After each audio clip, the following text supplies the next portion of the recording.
जैसे जातीय जनगणना हो रही है, इसी जनगणना के विषय में बताया।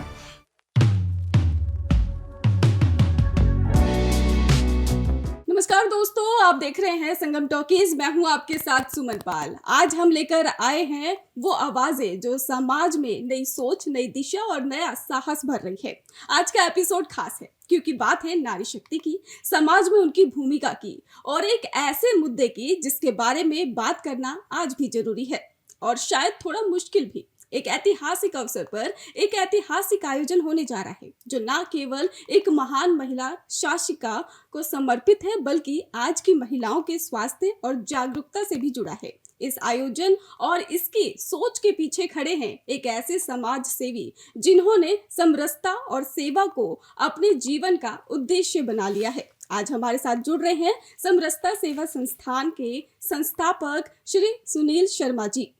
उनसे हम जानेंगे कि इस खास आयोजन के पीछे प्रेरणा, समाज में महिलाओं के स्वास्थ्य को लेकर उनके विचार और इसके साथ ही वो प्रयास जिनके बारे में शायद बहुत से लोग नहीं जानते। सुनील जी, सबसे पहले तो आपका बहुत बहुत स्वागत है संगम टॉकीज पर। नमस्कार। नमस्कार सुमन जी, आपके दर्शकों को नमस्कार। संगम टॉकीज में आपसे शुरुआत में यही जानना चाहेंगे कि इस कार्यक्रम को लेकर आपकी सोच क्या है और ये आयोजन आपके लिए व्यक्तिगत रूप से कितना खास है। सुमन जी, अगर हम कार्यक्रम के बारे में बात करें तो चूंकि समरसता सेवा संस्थान निरंतर कई वर्षों से कई राज्यों में महिलाओं के लिए कार्य कर रही है, उनके शिक्षा की, स्वास्थ्य के और उनके स्वावलंबन के लिए। तो चूंकि ये कार्यक्रम खास इसलिए है क्योंकि मातृशक्तियों के बीच में अगर उनका कोई मातृशक्ति हो जिन्होंने समाज के लिए आमूल चूक परिवर्तन किया हो, जिसको हम आदर्श मानते हो, पूरा समाज आदर्श मानता हो, तो बहुत ही अच्छा होता है। उसी कड़ी में अगर हम बात करें तो पुण्य श्लोका लोक माता अहिल्याबाई होलकर जी, जो कि 1725 यानी कि 31 मई 1725 में उनका जन्म मध्य प्रदेश के इंदौर में हुआ था। उन्होंने आज के 300 साल पहले जन्म लेके, आप सोचिए कि आज तो मॉडर्निटी है, आज सब अपने हक अधिकार की बात कर रहे हैं, क्योंकि लोग पढ़ रहे हैं तो इसलिए कर रहे हैं। लेकिन आप सोचिए कि 300 वर्ष पहले क्या समाज रहा होगा, कैसा समाज रहा होगा। तब वह माता जो है देश के लिए, समाज के लिए कितनी बढ़ चढ़ के काम किया। उन्होंने महिलाओं की शिक्षा की बात की, स्वास्थ्य की बात की, उन्होंने कर निर्धारण कैसे किया जाए, उन्होंने न्याय की बात की कि न्याय कैसे किया जा सके, और सबसे बड़ा जो है कि महिलाएं स्वावलंबी कैसे बने, उसके लिए कार्य किया। तो हमारी संस्था के लिए एक बड़ा ही अवसर था, चूँकि हम लोग महिलाओं के लिए निरंतर कार्य कर रहे हैं और माता का चूँकि आगामी 31 मई 2025 को उनका 300वीं जन्म जयंती है और इस जन्म जयंती को राष्ट्रीय स्वयंसेवक संघ पूरे देश में हर्षोल्लास के साथ मना रहा है। तो हमारी संस्था पीछे क्यों रह जाती। हमारी संस्था के सारे फाउंडर्स ने मिलके एक प्लान किया कि क्यों ना हम माता की जो 300वीं जन्म जयंती है उसकी पूर्व संध्या पे एक भव्य आयोजन किया जाए, क्योंकि वो समाज के लिए एक आदर्श थी, देश के लिए आदर्श थी। क्योंकि सुमन जी, मैं आपको एक वाकया बताऊं कि आज के ज़माने में भी हमें जब केदारनाथ जाना होता है, बद्रीनाथ जाना होता है, तो हम जुगाड़ लगाते हैं कि कहीं हेलीकॉप्टर मिल जाए तो हम वहाँ पे जाके बाबा के दर्शन करके आ जाएं। लेकिन आप सोचिए कि आज से 270 वर्ष पहले पुण्य श्लोका लोक माता अहिल्याबाई होलकर जी ने उस केदारनाथ, बद्रीनाथ, यानी कि अगर हम 12 ज्योतिर्लिंग की बात करें जिनको आक्रांताओं ने कहीं न कहीं क्षति पहुंचाई थी, उसका पुनरुद्धार किया था। अभी रिसेंटली अगर आप काशी विश्वनाथ दर्शन करने गई हों, तो जब आप मंदिर से प्रांगण से बाहर निकलती हैं गंगा जी की तरफ, तो बाएं पे आप देखेंगे तो एक विशालकाय मूर्ति लगी हुई है माता अहिल्याबाई होलकर जी की। तो चूँकि हम उसी दिशा में कार्य कर रहे हैं और ये हमारा सौभाग्य है कि पुण्य श्लोका लोक माता अहिल्याबाई होलकर जी की 300वीं जयंती आने वाली 31 मई को है। तो हमारी पूरी टीम ने मिलकर यह तय किया कि हम इसको एक दिव्य और भव्य आयोजन करेंगे। इसका आयोजन लखनऊ स्थित भागीदारी भवन, छत्रपति साहू जी महाराज सभागार है, वहाँ पे उसमें एक बड़ा दिव्य और भव्य आयोजन किया जा रहा है। आयोजन की जो प्रमुख बातें हैं, हम माता के विषय में तो चर्चा करेंगे ही, उनकी स्मृतियों को याद करेंगे ही करेंगे। इसके साथ साथ में हमारे समाज में अभी जो हमारी मातृशक्तियाँ हैं, उनको शिक्षा में हम कैसे सहयोग कर सकते हैं, उनके स्वास्थ्य के लिए हम कैसे सहयोग कर सकते हैं और उनके स्वावलंबन के लिए कैसे सहयोग कर सकते हैं। चूँकि हम लोग ये कार्य निरंतर कर रहे हैं, अभी मैं आपको फिर से बताऊं कि यही जी। जो 12 मई गुजरा है, इस 12 मई में हमने एक बड़ा आयोजन किया था, जिसमें जीतेंगे हम हम्म। हमारे कार्यक्रम का टाइटल था। आप कहेंगे तो मैं आपको उसकी जी, डिटेल भी शेयर कर दूंगा। बिल्कुल। बड़ा दिव्य और भव्य आयोजन था, जिसमें समाज की अलग अलग क्षेत्रों में काम करने वाली मातृशक्तियाँ वहाँ पे पहुँची थी। हमने उनको जागरूकता के माध्यम से उनका जो जो क्षेत्रों में काम किया, उनको हमने सम्मानित करने का भी काम किया। जी, अगर आयोजन की बात करें, क्या खास उस आयोजन में होने वाला है अब? आयोजन में एक तो पहला आयोजन में खास जो है वो माता के विषय में चर्चा, कि अगर माता 300 वर्ष पहले इस तरीके के आमूल-चूक कार्य कर सकती थीं, तो आज की हमारी मातृशक्तियाँ क्यों नहीं कर सकती हैं? तो उनके प्रेरणा के लिए ये एक बड़ा आयोजन है और माता से बहुत सारी चीज़ें हम और हमारी मातृशक्तियाँ सीख सकती हैं और अपने जीवन में आमूल-चूक परिवर्तन ला सकती हैं। इस आयोजन का एक महत्वपूर्ण उद्देश्य महिलाओं में एक संवेदनशील स्वास्थ्य मुद्दे को लेकर जागरूकता फैलाना है। आपकी संस्था ने इस दिशा में पहल का फैसला क्यों लिया? फिर से आपका सवाल बहुत भारी भरकम है। चूँकि हम लोग ये कार्य निरंतर कर रहे हैं और कहते हैं ना कि जानकारी ही बचाव है। अगर हम किसी भी समस्या को जान जाएं, तो उससे बचने के उपाय तलाशने में हमारी राह आसान होती है। लेकिन पहला स्टेप है कि उसकी जानकारी। हमारी संस्था यही कर रही है कि देश में, समाज में अगर कोई बीमारी है, उसको लोग नहीं जान रहे हैं, तो उसको ज़्यादा से ज़्यादा जागरूकता के माध्यम से समाज तक पहुँचाएँ कि यह भी एक बीमारी है, इससे बचने के ये उपाय हैं। अगर आप ये चीज़ें करेंगे तो इससे बचा जा सकता है। और कहीं न कहीं सरकारें भी ये करती हैं, लेकिन जहाँ सरकारें और समाज छूट जाता है, उसमें हम एक ब्रिज का काम करने का प्रयास कर रहे हैं कि ग्राउंड लेवल की जो समस्याएँ हैं, जो मातृशक्तियों में समस्याएँ हैं, उन समस्याओं के हिसाब से हम सरकार को अवगत भी कराना चाहते हैं कि उनकी जो समस्याएँ हैं, उनके लिए एक प्रॉपर पॉलिसी बना के उन तक पहुँचे। हालाँकि जैसे हम सैनिटरी पैड के बारे में बात कर रहे हैं, भारत सरकार की एक जन औषधि केंद्र करके है, वहाँ पे बायोडिग्रेडेबल सैनिटरी पैड्स मिलते हैं, लेकिन कहीं न कहीं जागरूकता ना होने की वजह से हमारी मातृशक्तियाँ वहाँ तक नहीं पहुँच पा रही हैं। तो मैं आपके चैनल के माध्यम से उन सभी मातृशक्तियों को जो ये देख रही हैं या जो आपके दर्शक देख रहे हैं, वो आगे भी ये बात बताएँ कि biodegradable sanitary pad Jan Aushadhi केंद्र जो प्रधानमंत्री जी के द्वारा चलाया जा रहा है, वहाँ पे बहुत कम दामों पर मिलता है। इसी क्रम में मैं सरकार से अनुरोध करूँगा कि जैसे फूड सिक्योरिटी बिल है कि हमारे देश में कोई भूखा नहीं रह सकता है, सबको 2 रोटी खाने का अधिकार है। मैं चाहूँगा कि अभी जैसे जातीय जनगणना हो रही है, इसी जनगणना में एक जनगणना और भी जोड़ लें कि हर घर में कितनी मातृशक्ति हैं और कितनी वो पीरियड्स में पर मंथ होती हैं, उसके हिसाब से एक डेटा तैयार हो। और जैसे हम राशन की बात करते हैं कि उनको हर महीने राशन मिलता है, उनके पीरियड्स के टाइम में उनको बायोडिग्रेडेबल सैनिटरी पैड भी मिले। अगर ऐसा होता है, तो हम जो प्लास्टिक कचरा है, उसको रिड्यूस करने में बहुत मदद कर पाएंगे और हमारा पर्यावरण कहीं न कहीं से सुरक्षित होगा और हरा-भरा बना रहेगा। बिल्कुल, अगर इस आयोजन को ऐतिहासिक अवसर के रूप में देखें, तो इसकी प्रेरणा कहाँ से मिली है इस आयोजन को लेकर? प्रेरणा की अगर हम बात करें, तो चूंकि राष्ट्रीय स्वयंसेवक संघ माता का त्रिय शताब्दी वर्ष पूरे 1 वर्ष यानी कि 31 मई 2024 से प्रारंभ किया है और 31 मई 2025 तक चला रहा है। तो चूंकि हम लोग समाज में कार्य करते रहते हैं, तो कहीं न कहीं राष्ट्रीय स्वयंसेवक संघ के कार्यक्रमों में भी आना-जाना होता है।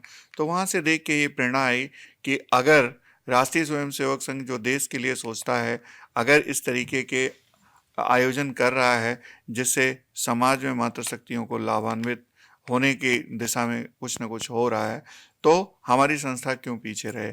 इसलिए हमारे सारे लोगों ने मिलके, अपनी टीम के सारे लोगों ने मिलके ये मंत्रणा किया कि क्यों ना माता के 300वीं जन्म जयंती की पूर्व संध्या पे एक दिव्य और भव्य कार्यक्रम किया जाए, जिससे मातृशक्तियों को उनके आदर्शों और उनके विचारों को उन तक पहुंचाया जाए। बिल्कुल। समाज में सर्वाइकल कैंसर जैसी बीमारियों को लेकर जागरूकता कितनी है और आपके अनुभव में क्या मुख्य चुनौतियाँ हैं जिनका सामना करना पड़ा है आपको? चुनौतियाँ तो बहुत सारी हैं, लेकिन अगर हम सर्वाइकल कैंसर की बात करें तो ये बहुत ही घातक और ख़तरनाक बीमारी है। चूँकि ये ट्रेंड में नहीं था और लोगों को जानकारी नहीं थी, मैं, अगर आप इजाज़त देंगी तो मैं एक वाक़या यहाँ पे शेयर कर जी, दूँ बिल्कुल। कि अभी पिछले वर्ष ही पूनम पांडे जो हीरोइन है, उन्होंने इस पे एक ड्रामेस्टिक चीज़ें की, लेकिन उससे भी कहीं न कहीं बहुत सारे, जिस दिन उन्होंने ये मतलब बातें की कि उनका निधन हो गया, फिर वो बाहर आईं और उन्होंने सर्विकल कैंसर के विषय में बताया। तो उस टाइम में अगर आप एसईओ चेक करेंगे, सर्च इंजन ऑप्टिमाइज़ेशन, तो बहुत ही हाई नंबर में सर्विकल कैंसर को सर्च किया गया। तो सर्विकल कैंसर बहुत ही घातक बीमारी है और निरंतर, चूँकि इसकी डेथ रेशियो बहुत ही हाई है। अगर हम बात करें तो आईसीएमआर का जो डेटा है वो 64% है, और अगर हम पिछले 1 साल की बात करें तो जितनी स्क्रीनिंग हुई है, उन स्क्रीनिंग में 6.5 लाख, यानी कि 6,60,000 महिलाओं में सर्विकल कैंसर डिटेक्ट हुआ। उसमें से 3.5 लाख महिलाओं की कैजुअलिटीज़ हो गई, जो कि हमारे लिए बहुत दुखद है कि एक मातृशक्ति एक खास बीमारी की वजह से उसका निधन हो जाए। तो मैं और मेरी संस्था मिलकर ये चाहते हैं कि ज़्यादा से ज़्यादा जागरूकता फैले और इसके विषय में लोग जानें। चूँकि इसकी वैक्सीन मार्केट में अवेलेबल है, तो इसकी वैक्सीनेशन की तरफ बढ़ें। और मैं सरकार को भी सुझाव दूंगा कि स्क्रीनिंग इसके युद्ध स्तर पे होनी चाहिए। जैसे हमारे पीएससी हैं, सीएससी हैं, वहाँ पे स्क्रीनिंग की व्यवस्था हो, जिससे मातृशक्तियों को एटलीस्ट उनकी डिटेक्शन हो पाए कि उनको ये है या नहीं है तो उसके इलाज, और नहीं है तो उसकी vaccination as soon as possible करने का प्रयास करना चाहिए। मेरा सरकार को सुझाव है। बिल्कुल। इस आयोजन में कई बड़े अतिथि भी शामिल हो रहे हैं। आप किस तरह की भागीदारी और समर्थन की उम्मीद कर रहे हैं, खासकर नीतिगत या फिर सामाजिक स्तर पर?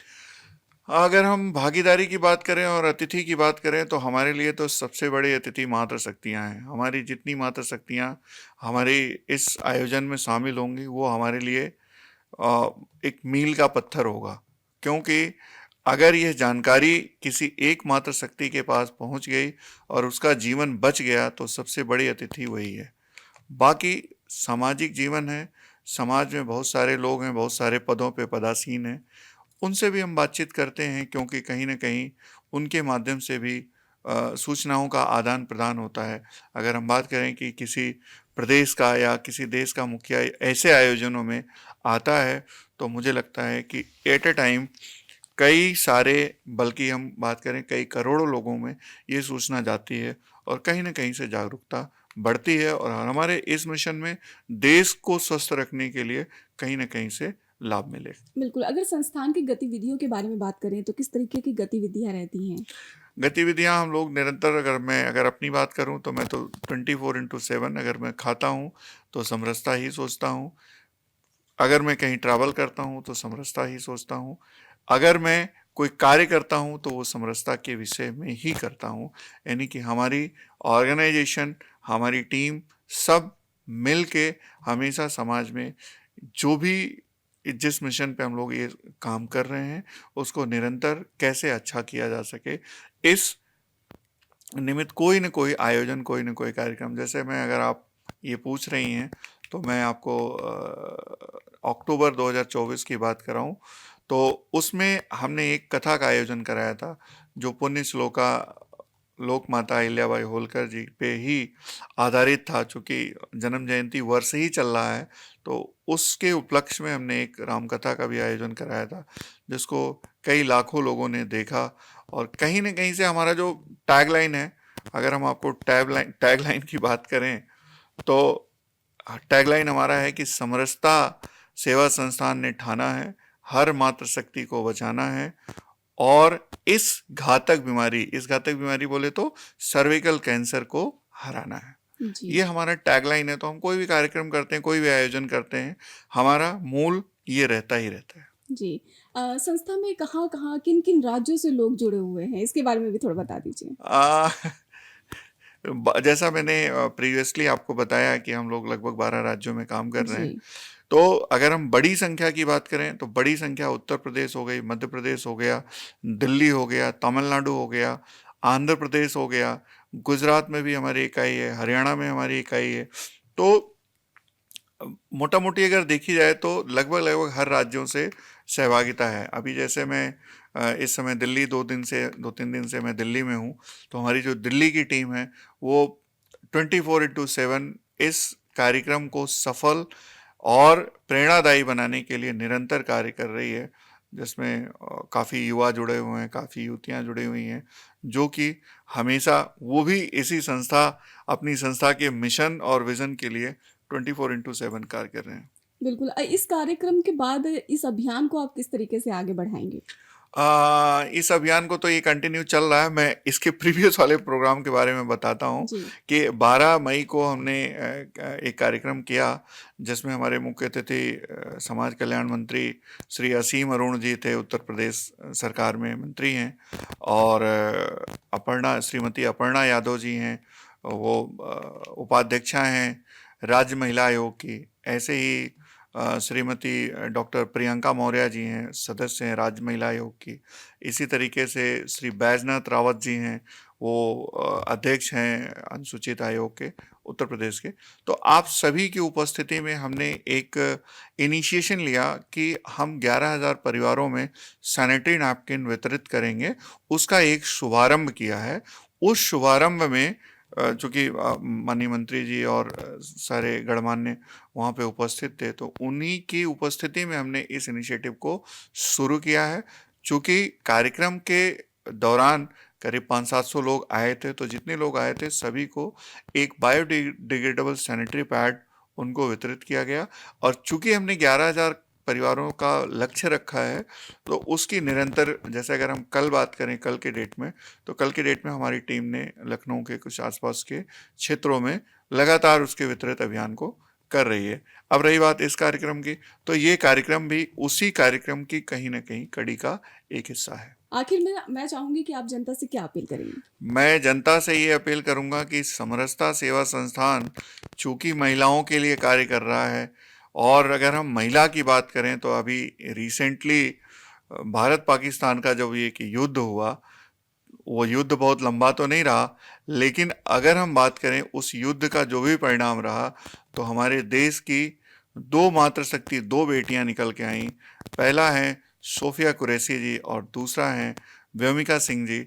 दोनों ने पाकिस्तान जैसे आतंकवादी देश को और उनके आकाओं को उनके दांत खट्टे कर दिए। तो कहने का मतलब कि अगर हम मातृशक्ति के लिए काम कर रहे हैं, अगर हम मातृशक्तियों को इस तरीके से स्वस्थ, शिक्षित और स्वावलंबी बनाएंगे, तो आपके घर की, हमारे घर की कोई भी बेटी व्योमिका सिंह बन सकती है, कोई भी बेटी सोफिया कुरैशी बन सकती है, जो कि देश की सीमा पर देश के लिए अपनी सब कुछ निछावर करने के लिए तैयार हैं। तो मैं आपके दर्शकों से अनुरोध करूंगा कि मातृशक्तियों के लिए जो भी कुछ करना पड़ सकता है उसको आप करिए, क्योंकि जिस घर की महिला स्वस्थ नहीं है उस घर में कहीं भी सकारात्मकता नहीं आ सकती है। तो पहले हमारा प्रायोरिटी, हमारा पहला मिशन विज़न होना चाहिए कि हमारे घर की जो महिला है उसको स्वस्थ रखने के लिए हम जो भी कुछ कर सकते हैं वो ज़रूर करें।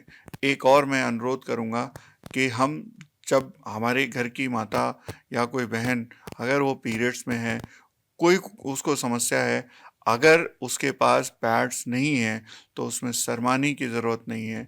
आप स्वयं जाइए दुकान पे और उनके लिए वो चीज़ ज़रूर लेके आइए। चूँकि आज भी समाज में जागरूकता ना होने की वजह से इसको जैसे एक तरीके से पाप जैसा देखा जाता है।